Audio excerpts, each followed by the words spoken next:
Good morning, everyone. Good morning for me because I am in Europe and I'm in Naples this morning, but some of you are, it's not morning for everybody, let's put it that way. So anyway, hi everybody, my name is Anthony Lepinter. I am one of the vice presidents of the online events for ISQOLS. We would like to welcome everyone to this webinar.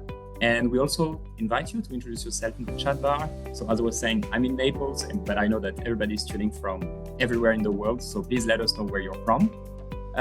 A couple of housekeeping items before we get started. Just want to remind you that this webinar is being recorded and that we will be posting it on our ISQOLS YouTube channel soon. We will send everybody the link as soon as it's uploaded. As a courtesy to our speaker and also to preserve bandwidth, please be sure to keep your video off and your microphone muted during Arthur's presentation. And don't worry, there will be a time for Q&A at the end of the presentation when you will be invited to turn on your camera and to ask Arthur directly a question. But during the presentation, if you feel like you already have a burning question, feel free to write it in the chat bar. And then Roger and I will, at the end, during the Q&A session, come back to the question in case Arthur did not address it during his talk. Finally, a reminder that the presentation materials will be posted in our members-only forum. So we invite you to consider joining us as a member if you're not one. And we also obviously hope to see you all at the ISQOLS annual conference and the 30th anniversary of the International Society for Quality of Life Studies. And this conference will take place in Luxembourg between the 22nd and the 25th of July this year. And the theme of our conference, Redefining Progress, Achieving Sustainable Wellbeing for All. Thank you on behalf of the International Society for Quality of Life Studies for joining this webinar titled Housing and Wellbeing, presented by Dr. Arthur Grimes. The monitors for these webinars are Roger Fernandez-Urbano and myself, the ISQOLS VPs of online events. Roger will be in charge of the Q&A and he will serve as a discussant for the discussion and for the session of today. Now to our presenters. I am very happy and very honored to have Dr. Arthur Grimes with us today. He is a senior fellow at Motor Research and professor of Wellbeing and Public Policy at Victoria University of Wellington. He formerly served as chair of the Reserve Bank of New Zealand and was a board member of the Financial Markets Authority. His earlier roles include director of the Institute of Policy Studies, CEO of South Park Investment Management, and chief economist at both the Reserve Bank and the National Bank of New Zealand. He holds a PhD in economics from the LSE, supervised by Nobel laureate Chris Pissarides. His work has earned him the New Zealand Institute of Economic Research Award, the New Zealand-UK Link Visiting Professorship, and a Distinguished Alumni Award. Recognized by NPR's Planet Money as one of the most important economists in the world, Arthur research now centers on well-being, public policy, urban economics, and housing. Once again, Arthur, I am very happy, and I think I can say this on behalf of ISQOLS, we are very happy and very honored to have you with us today. And that's it for me. The floor is yours. Thank you, Arthur. Okay, thanks very much, Anthony. Thanks, Roger, and thanks, Jill, for setting this up. It's great to be part of the ISQOLS community and to have this chance to present this webinar on housing and well-being. So why have a topic called housing and well-being? Well, where I'm going to start from today is thinking from Maslow's hierarchy of needs, where we'll see that housing becomes a very important foundation for all other aspects of well-being. Then I'll have a look at some of the literature on subjective well-being and look at what its emphasis is on housing. And as we'll see, it's not very much. I'll also look at some of the capabilities approaches associated with Amartya Sen, and then refer to a nice framework for considering the issues of housing and well-being that's given by another academic scholar, Muratidis. Then I'll draw on some empirical studies that I've been involved in, which shows how aspects of housing are important for people's well-being. And then I'll round up with some revisiting Maslow and the importance of housing for well-being with some future research directions. So if we think of Maslow's hierarchy of needs, at the most basic, it's a triangle there you'll see in sort of to the left-hand side of that diagram. At the most basic, one of the physiological needs that people have is shelter. So in other words, housing plays an important role at the very basic level. of Maslow. And also at the second level, safety needs, we see property there, which is where housing again comes in. So in these two of the most sort of foundational levels of the hierarchy of needs that Maslow described, we have housing appearing in there as a basic need. Mariano Rojas, a few years back at ISQOLS, and more recently published in the World Development, did a very interesting piece using Maslow's hierarchy, where he looked at the 5 needs. So we have physiological needs to the left in the blue bars, and then safety, then love, then esteem, then self-actualization, and said, well, let's have a look at the data and divide each of these needs up into deciles. So the bottom decile are the people who have the lowest ability to meet those needs. In this case, in the blue bars, the lowest decile would be decile 1, and that would be people who have got very, very poor meeting of their physiological needs. Also for safety, love, esteem, and self-actualization, we have the bottom decile, which is omitted in this diagram. Then he said, how much of a contribution to life satisfaction do we have by moving up the deciles in each of these levels of Maslow's hierarchy? And what we see, and interestingly from that Mariano Rojas brought out, was actually moving up from the bottom to the second decile in love and esteem were the most important things that people could do to improve their life satisfaction. But the third most important one was moving up in the safety realm, the purple bars. So moving up from very, very basic needs in terms of safety up to the second decile. Now, in his data, which was drawn from Mexico, the safety category included a living place. How satisfied are you with your living place? And it also had other aspects of security in there. So immediately we see that the importance of one's living place, or I interpret that as housing, is extremely important in terms of a contribution to life satisfaction as we move up from the very basic levels to the next level. Now, why is this important? Well, it can be particularly important because actually home is where we spend most of the time. In a paper that some colleagues of mine wrote some years ago, they used time use surveys to see where people spend most of their living time. And it turns out for 5 developed countries that they looked at, USA, Canada, Germany, UK, and New Zealand, we spend about 2/3 or over 2/3 of our time every day in our own house. So if you think about 7 days, a lot of the time on the weekend is spent in our own house. We spend most of the time from, say, evening, from the time we get home from work through till the time we leave for work the next day in our own house. Most of that time for people who are not working, it'll be a much higher proportion still. So on average, 2/3 to 70% of people's time is spent in their own house. So logically, we'd have to think that the home environment is absolutely critical to people's well-being. And the question then comes, well, is this reflected in the well-being literature? This the fact that people spend 2/3 of their living days in their own home. So what I have done is to look at some of the really major surveys on what matters for well-being.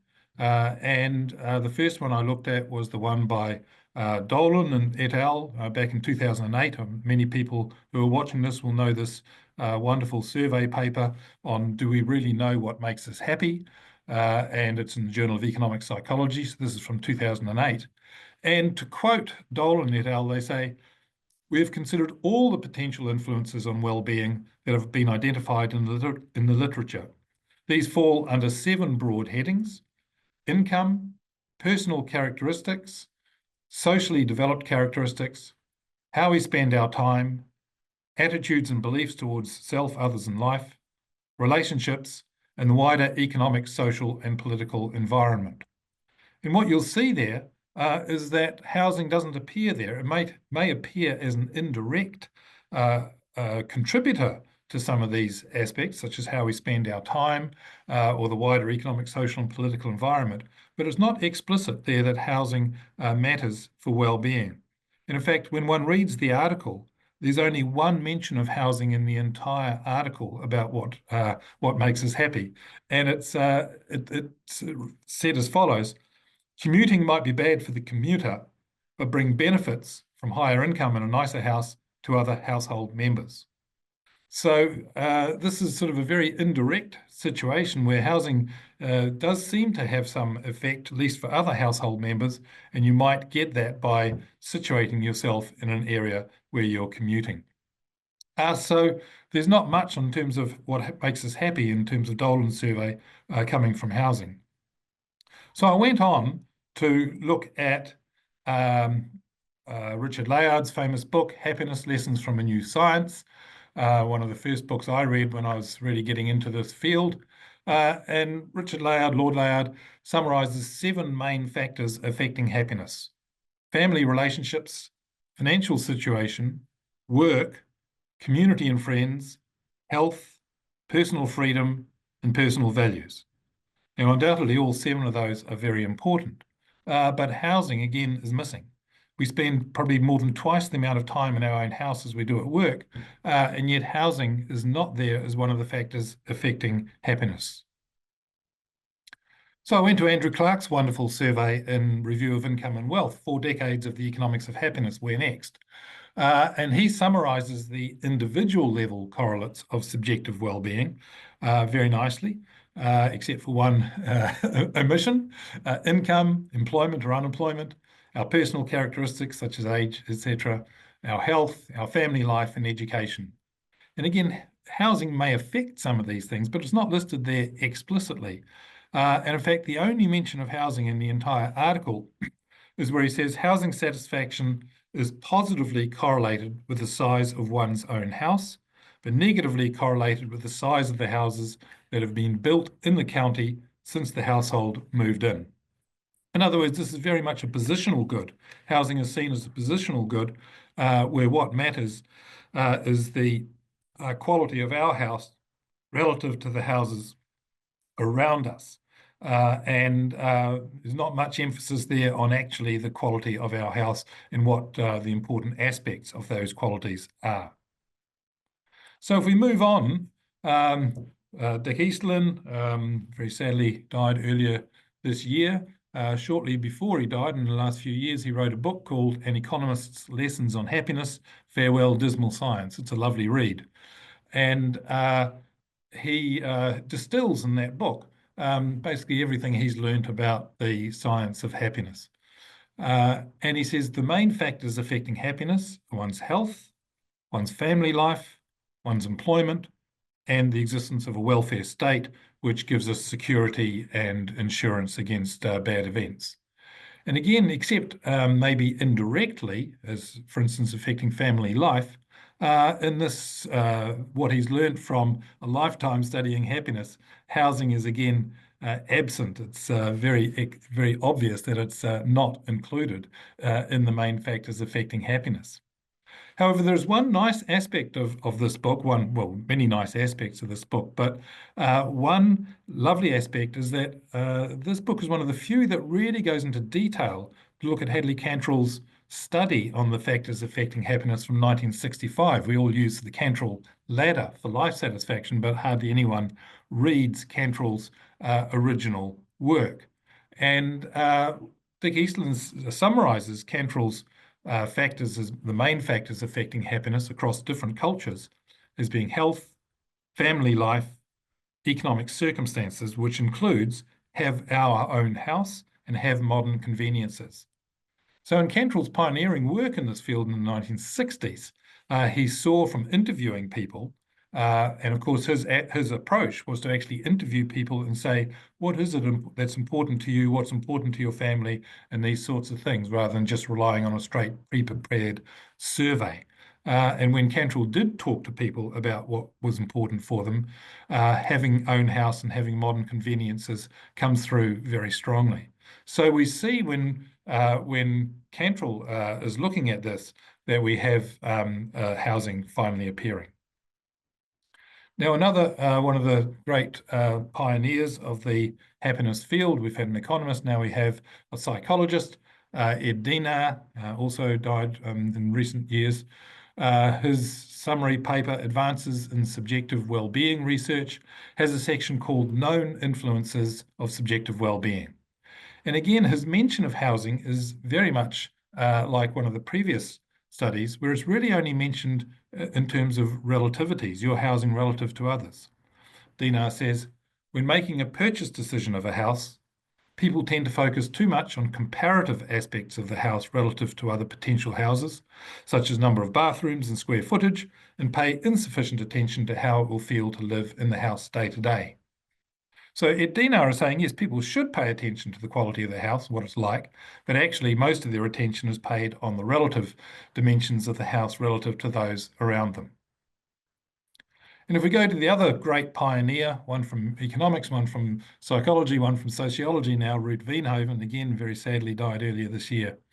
Ruud's famous for much of his work, but one of the great things he did was to compile the World Database of Happiness with other people from eHero that worked with him.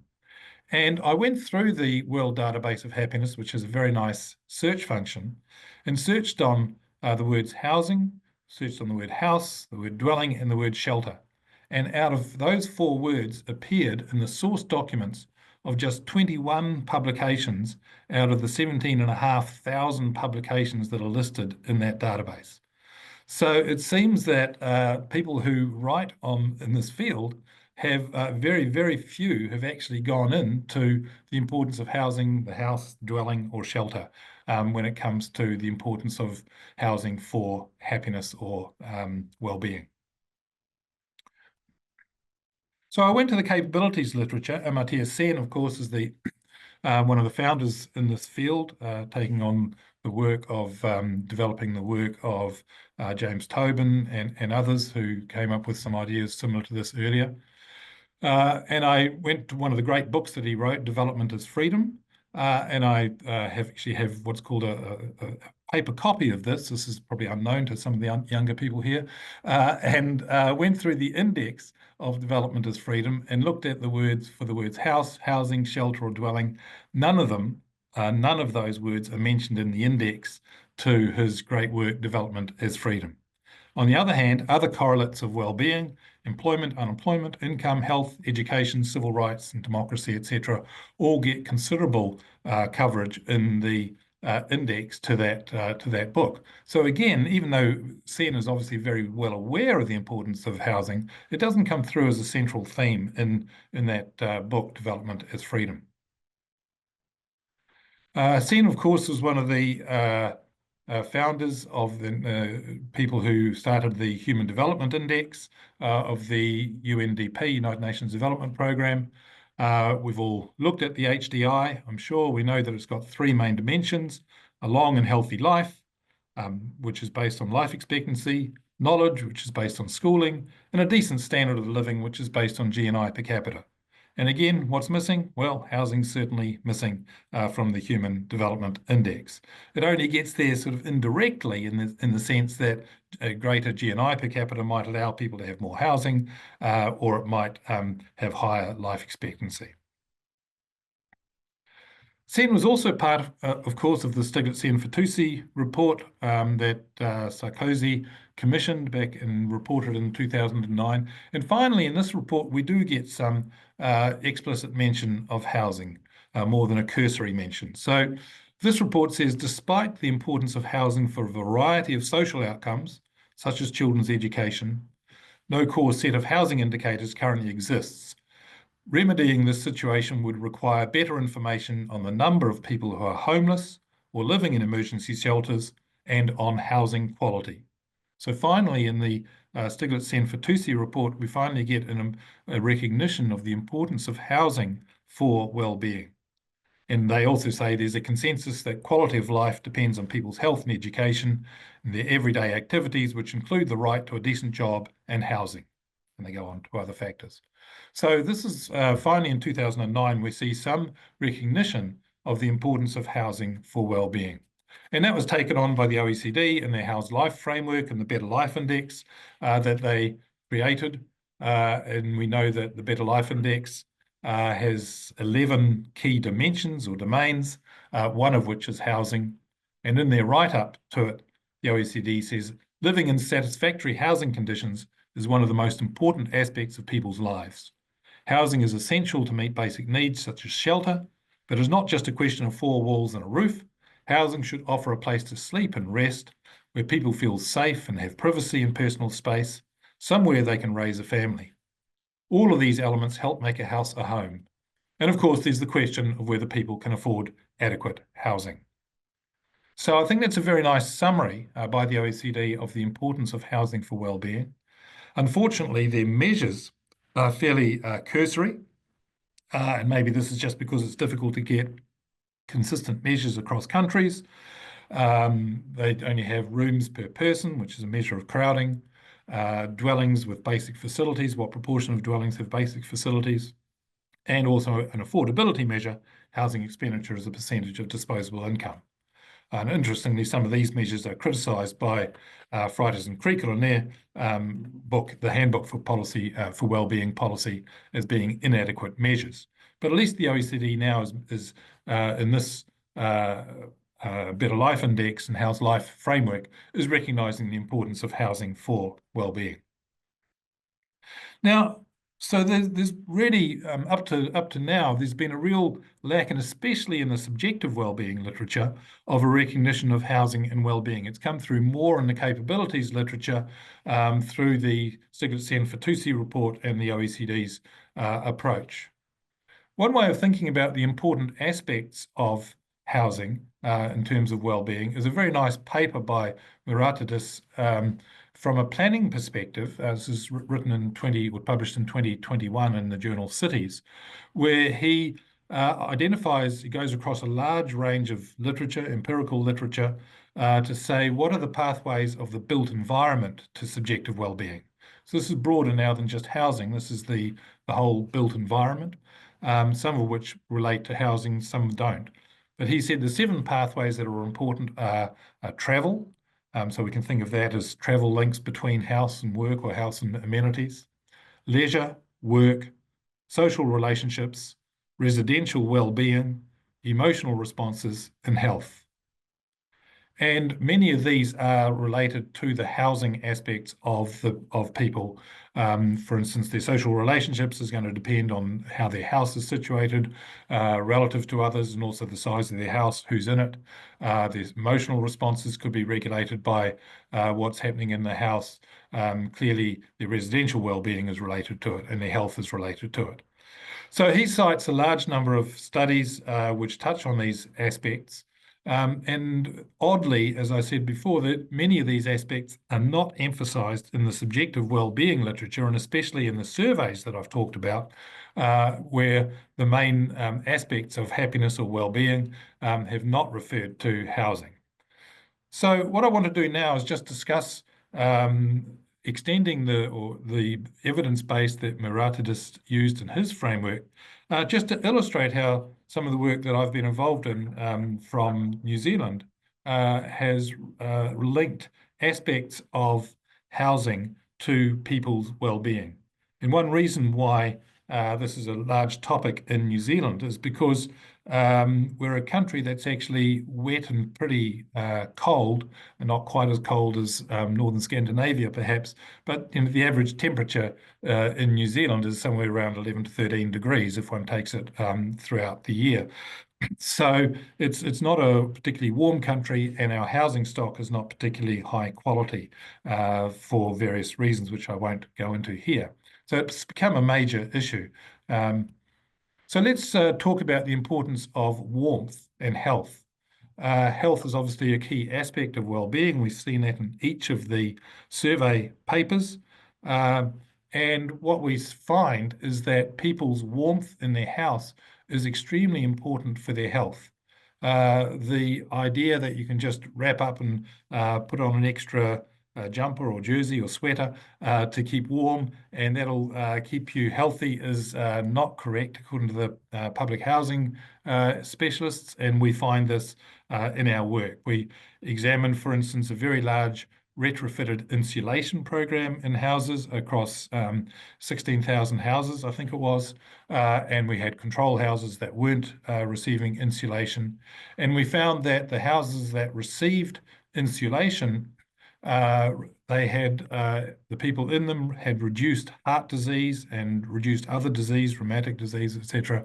And this was especially the case in older people. And the death rate of older people who had pre-existing heart disease went down when their houses became properly insulated relative to a previous state when they did not have adequate insulation in their house. So this is a very clear demonstration of the importance of warmth for health.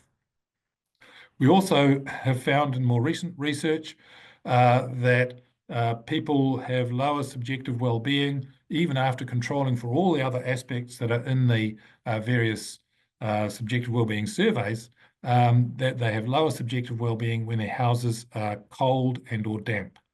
And so this is a very clear correlation in other work in New Zealand that have looked at people who've switched from, in an exogenous way, from a cold, damp house to a warmer house, less damp house, shows the same thing.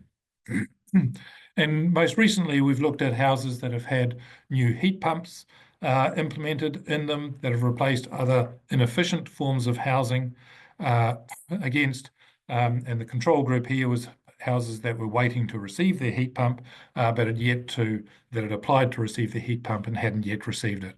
And again, we see an improvement in people's well-being.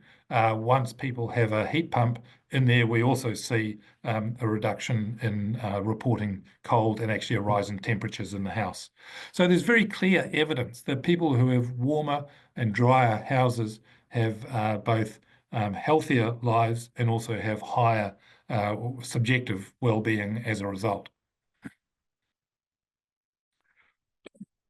Housing quality more generally, outside of the health, the warmth side is important.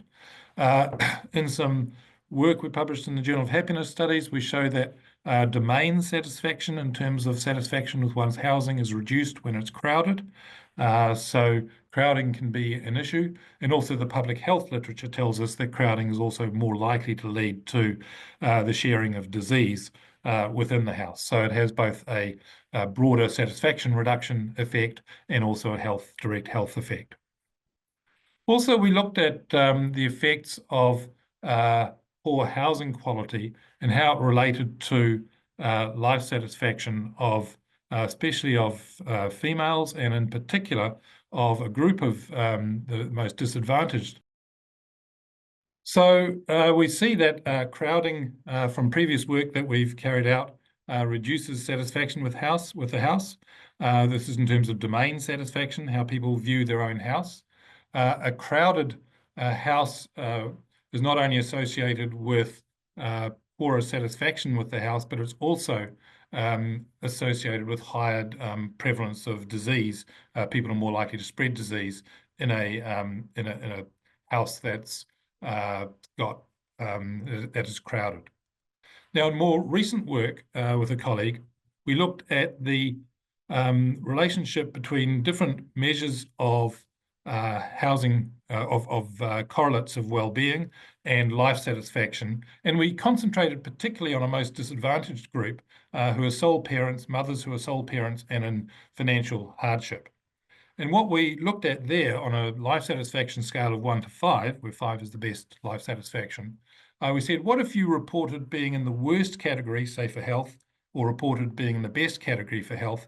How much did that affect the probability of being in a particular, being in the low categories of life satisfaction, which was in this case the bottom 3 categories of life satisfaction? So, for instance, if we see for health, people who said they reported the worst possible health outcome were 48% more likely to have low life satisfaction, whereas those who reported the best health were 30% likely to be in the low categories of life satisfaction. But compare that with housing. People who declared the worst level of housing were 67% likely probability of being in low life satisfaction. People who said they were in the best category of housing had a 27% chance of being in life satisfaction. So what we're seeing from this is, even though we've got common reporting bias and things like that between each of these measures, we see that poor housing is much more important than poor health in terms of differentiating whether people are in low life satisfaction state or not. So housing is particularly important. We see the literature emphasizes health, but being in poor housing is likely to be a much more important aspect of people's well-being than is reporting poor health. Also, the neighbourhood is very important. We've seen in a number of studies, including a recent one in Applied Research Quality of Life, that neighbourhood quality is associated with subjective well-being after controlling for other factors. And in the same study that I just referred to before, people who said that they live in an unsafe neighbourhood, that's the worst category, had a 48% probability of being in low life satisfaction. People who lived in a high safety area had a much lower probability, 21% of being in low life satisfaction. So this is, again, quite a major differentiator, but not as important as the quality of the house itself. The quality of the house is just an enormous differentiator between whether people are in low life satisfaction or higher life satisfaction categories. What about housing tenure? A number of studies have shown that homeowners are more likely than renters to have high trust in others, participate in local social activities and be volunteers, etc., have strong sense of community. That, of course, is subject to a real selection bias. We don't know if those people are more likely to be homeowners than renters. One of the interesting features we found in a study published in an urban studies journal was that while homeowners have these lovely attributes, they actually have a much poorer attitude towards their local council, their local government, than do renters, which probably suggests that the people who pay the local taxes, who are homeowners, property taxes, are more likely to be less happy with their local government than are others. But there's really important evidence in terms of the aspects of macroeconomic impacts and also of tenure security more generally on well-being. In a paper that I'll be talking to at the Luxembourg conference in July 2025, we find that aspects of macroeconomic policy, particularly monetary policy, affect both objective and subjective well-being, and interestingly, they affect people of different housing tenures. So people who are renters and homeowners are affected by, say, loose monetary policy quite differently to each other. So that's an important area, I think, of study. In general, we know, as we've said before, that homeowners are happier than renters. They also have higher social capital. But what we found in the paper published recently in Applied Research and Quality of Life was that within the renting category, there's a differentiation between private sector renters and public sector renters. And what we were surprised to find, perhaps, was that people in public housing, who generally have many more unobserved difficulties in life than people in private housing, were happier than private renters. So we see in the graph that private renters are less happy than public renters if they are new to their current occupancy, new tenancy, their tenancy. As their length of tenancy increases, then the gap disappears. And this for us was suggesting that security of tenure was very important. Certainly in New Zealand, it's the case that public sector tenants have very strong security of tenure, but private sector tenants have much less security of tenure. So this is saying that one of the aspects of housing that could be important for well-being, and probably particularly for families with children, is the security of tenure. Can you be kicked out by your landlord or not? And if you can be kicked out of your house by the landlord at short notice, then it's likely to materially lead to a deterioration in your subjective well-being. Another way we can think about the importance of housing for well-being is to look at a different aspect rather than looking at subjective well-being measures. And this comes from the urban economics literature, where people use hedonic regressions for house prices to value improvements to well-being. People bid for a price for a house to reflect the well-being that they'll receive from that house. And a number of studies that I've been involved in over the time have shown that this is a very useful approach to actually thinking about the well-being contributions of a house. So we saw, for instance, in one sort of exogenous shift where people shifted from being a renter of public housing, to becoming an owner, that raised actually the house prices of neighbouring houses, implying that there was an improvement in social capital from people becoming homeowners relative to being renters.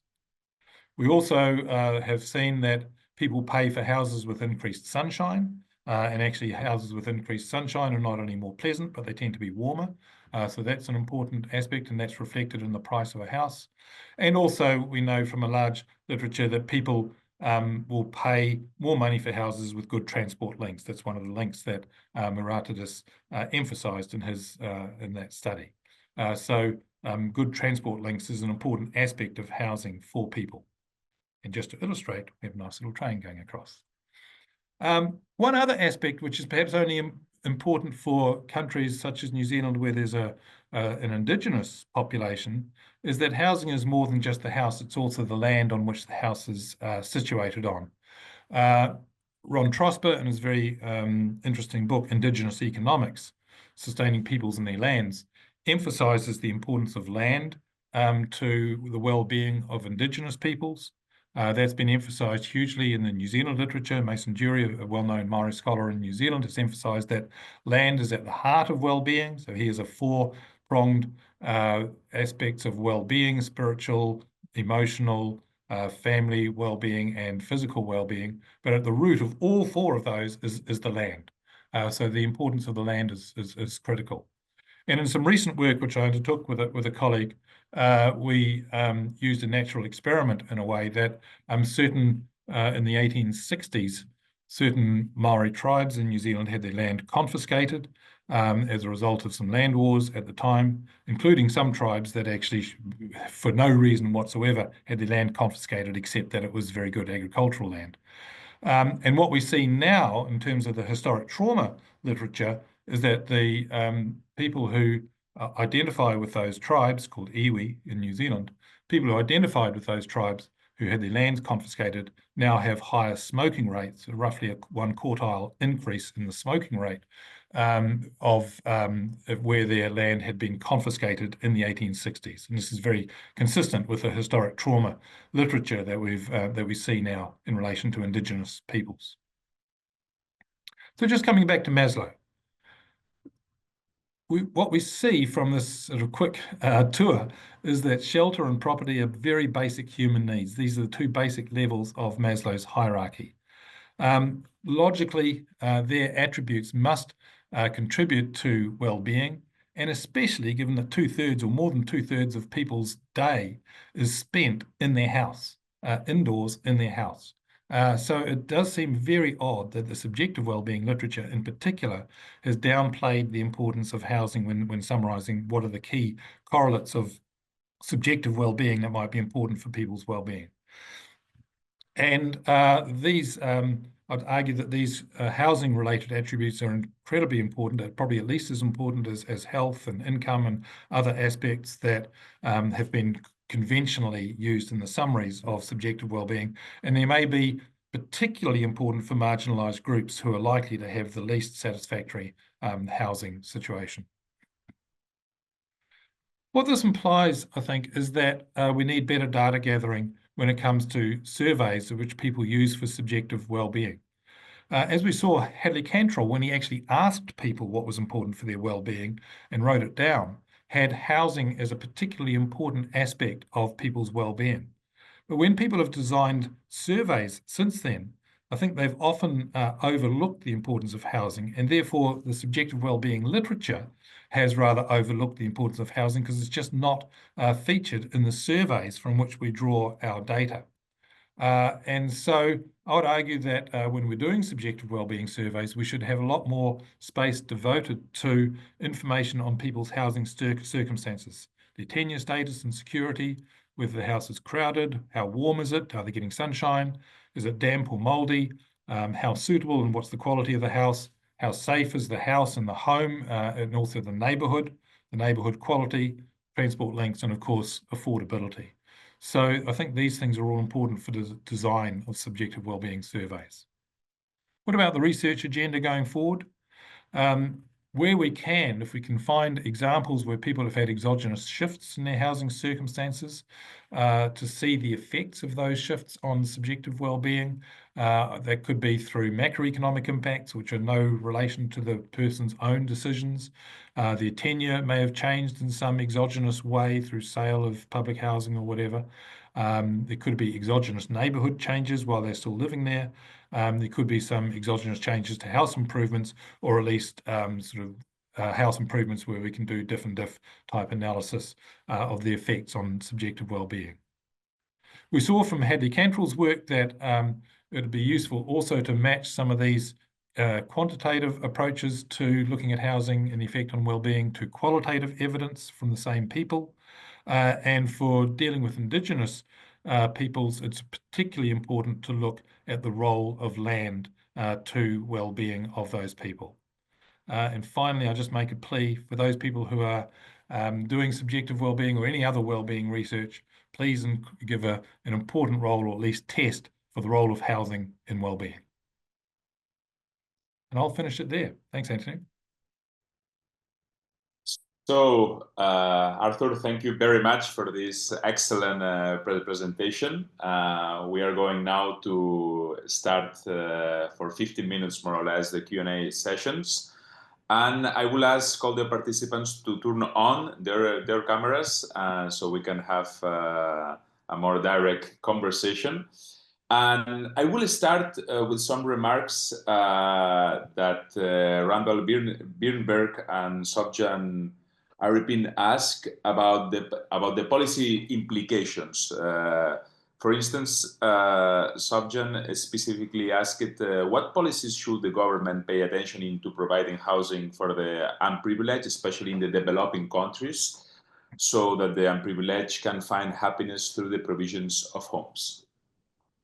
Okay, thanks very much. Yeah, it's going to be very place specific, I think, in terms of whether one's in a developing country, a developed country, a warm country, a cold country, etc. But I think what we see is that meeting basic needs, water, sanitation, these days electricity, so that people can cook rather than cooking on open fires or charcoal fires, etc.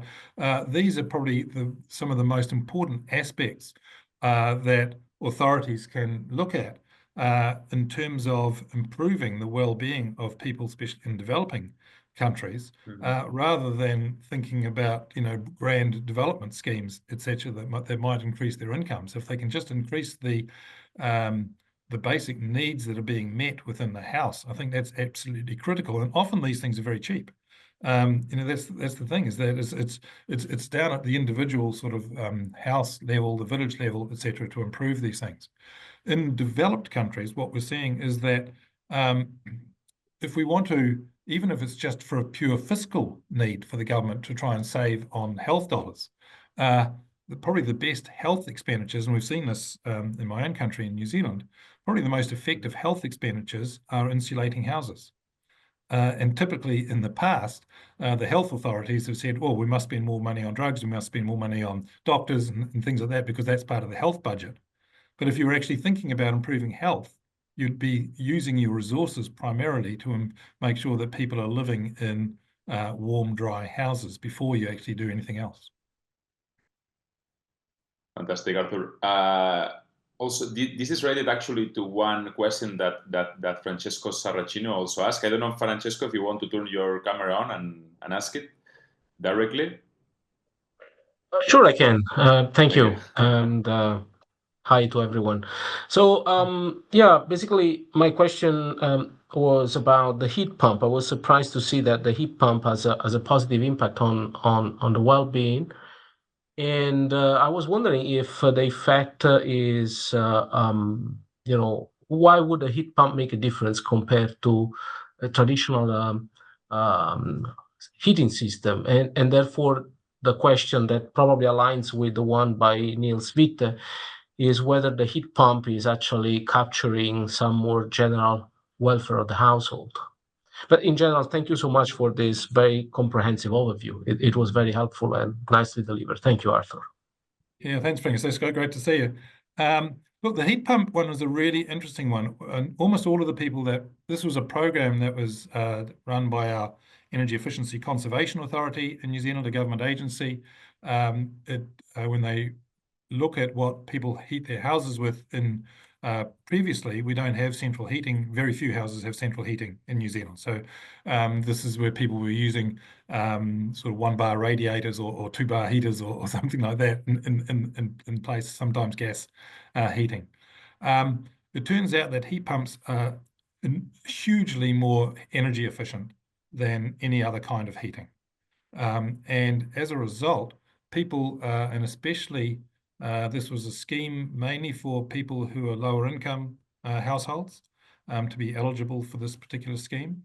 These are people who probably were really not heating their houses in winter or not heating it much because they didn't have the money to spend on electricity to actually get the house warm enough, even if their existing heating appliances could have done the job.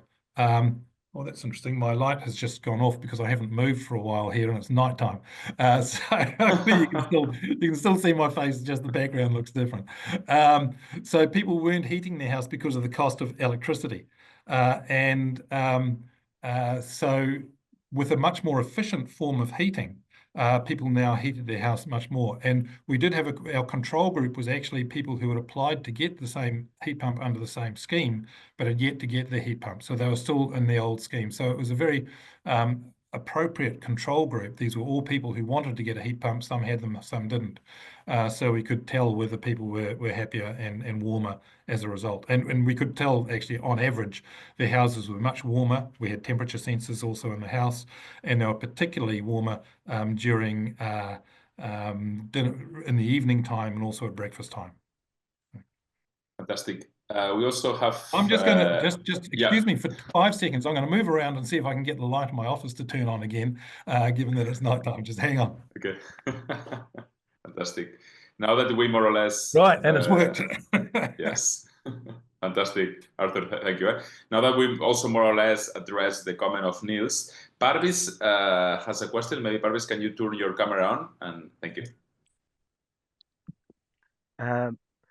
Thank you so much, Roger. And can you hear me? Yes. Wonderful. And hello, Arthur. Nice to see you again. And what a fantastic overview. Very, very impressive. Thank you so much.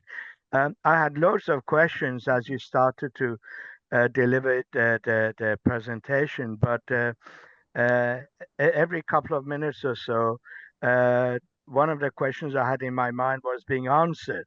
So it just proves that there's great merit in being patient when you attend a session such as this. But there's one question I did want to raise with you, just very quickly. If I understand it,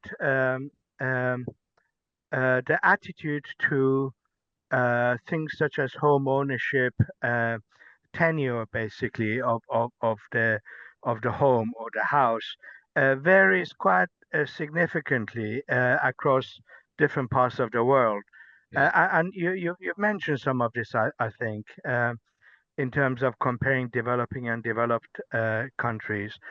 So I'm wondering whether a kind of a study that looks to the influence of housing to subjective well-being, whether that kind of a research can be conducted in a kind of a cross-country sense at all or not, given that the attitude towards home ownership itself is so different. Even within Europe, the attitudes to home ownership are very different, say, in the UK as compared to, say, in Germany. And so I hope the answer is yes, one can still do the comparisons and do the research, but I would imagine it would be quite difficult. I'd be interested in your thoughts. No, that's a really great question. Thanks, Parvis. Great to see you. I'm not a particular advocate for home ownership per se. In a sense, I think what is critical is that people have a good quality house doesn't have to be flash, it has to be good quality in a safety and a health sense, where they have secure tenure.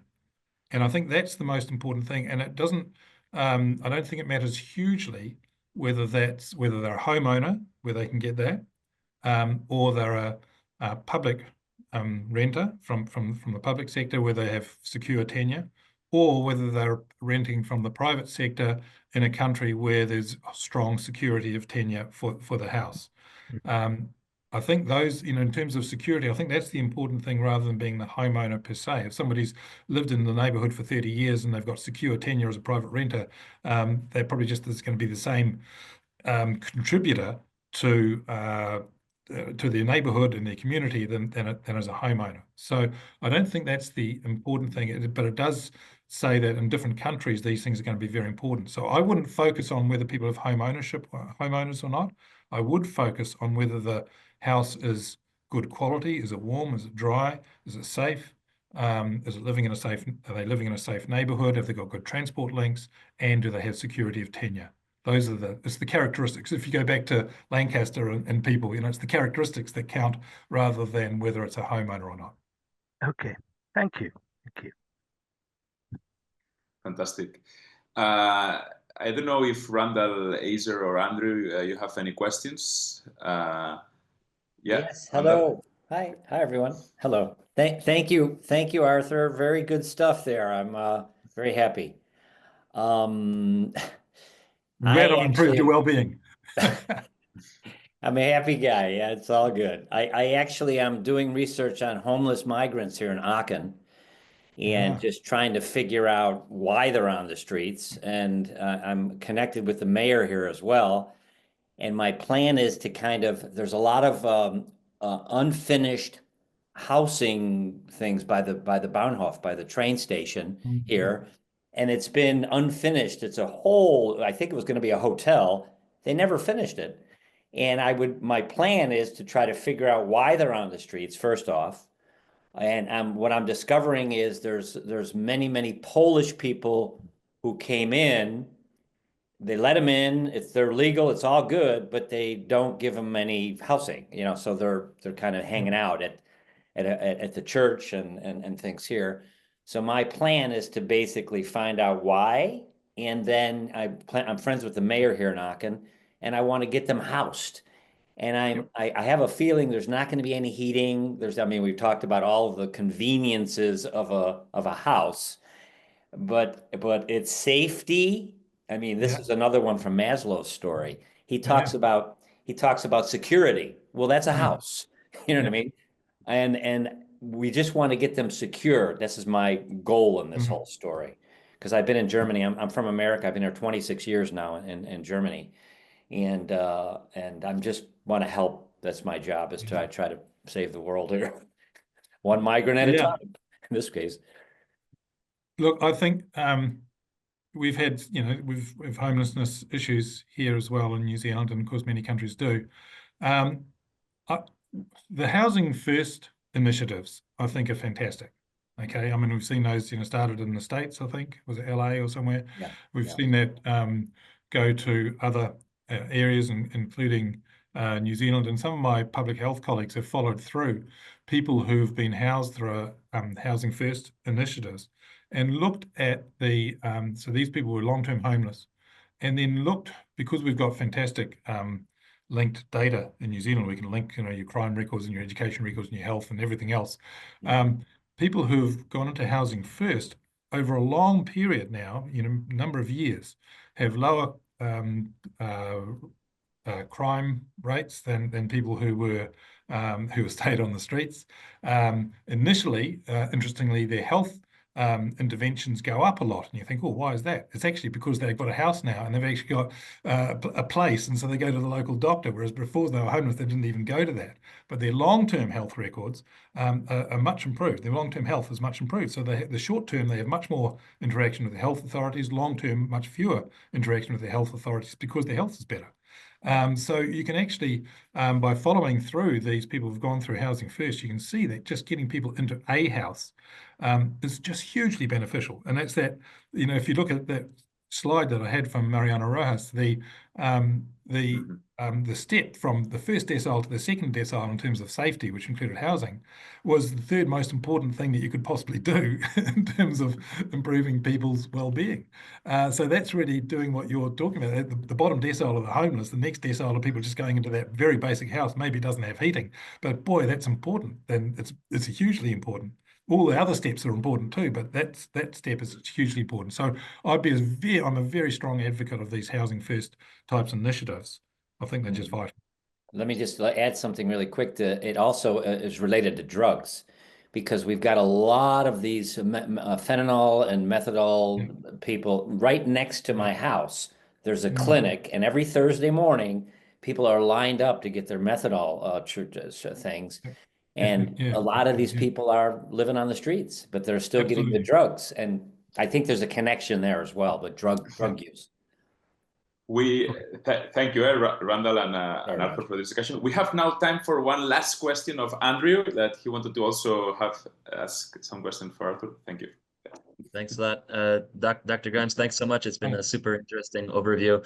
I'm not an academic, although I have the pleasure of working with several through this initiative that I work for UN Habitat and on an initiative called the Quality of Life Initiative. And happy to report that we do pay attention to housing, but I think it would be a bit alarming with UN Habitat if we weren't. So we're developing an index as part of this initiative, and one of the domains is housing. And so that, is covered in that sense, but a lot of what I am working with in terms of kind of trying to help coordinate the strategic direction and a lot of work with this academia kind of community of practice is looking at housing, not just in terms of kind of technical solutions, service provision, gains in energy efficiency, and so on and so forth, but a lot of what you've started to touch on in kind of can we view it through a series of different lenses, whether it's kind of structural lenses around affordability, adequacy, kind of objective safety, and you talked a lot about that. But what I'm even more interested in, and I'm wondering if in the research this is around, is kind of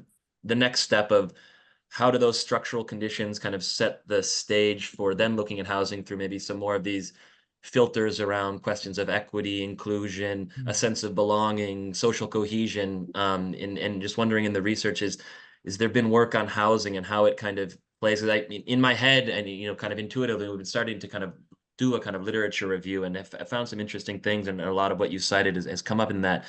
But just wondering if some of those more kind of fairness lenses, perception lenses around a feeling of belonging and proximity and the role of that is coming to play into what you're working with, or just if you find that those are important questions to be asking if we're kind of going down the right road or not. Yeah, no, I think you're absolutely going down the right road for the most disadvantaged people.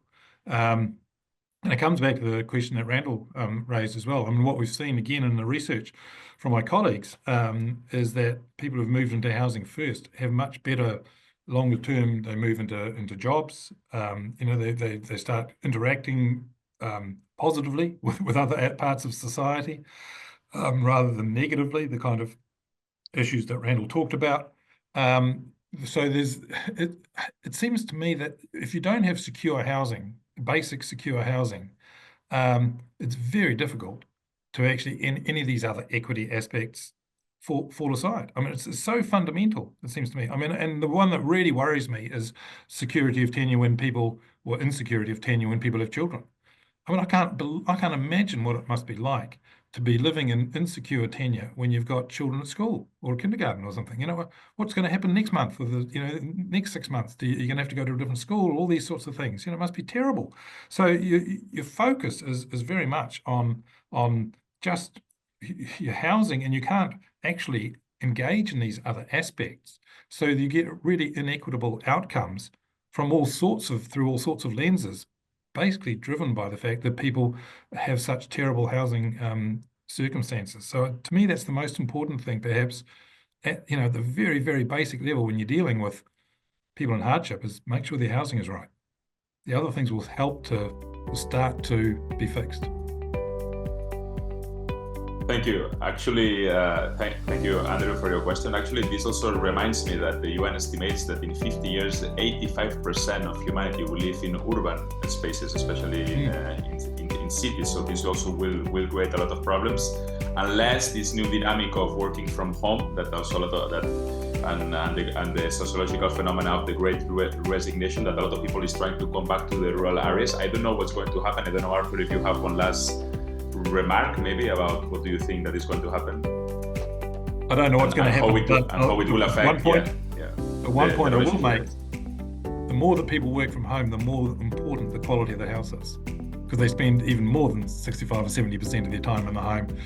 When you go to work, if you're white collar worker, say you're in a place where it's nice and warm, you work from home, and if you've got a poor quality house, it's even worse for your health and probably for your well-being. So I think the more that people spend time at their home, and as we've already seen, it's over 2/3 of their time, it's just going to become even more important.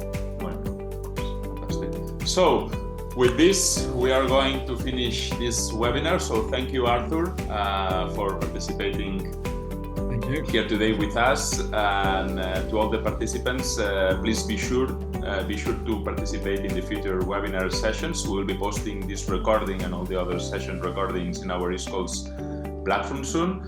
And I hope to see you all in the ISQOLS Luxembourg conference in July. So thank you very much, and see you soon.